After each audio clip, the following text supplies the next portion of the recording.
காளக்கண்ணு வாங்கி கட்டி பால் கறக்க ஆசைப்பட்டேன்.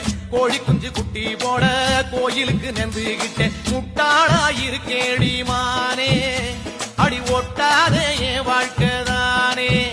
ரொம்ப முட்டாளாயிருக்கேடி மானே, அடி ஒட்டாதே என் வாழ்க்கைதானே.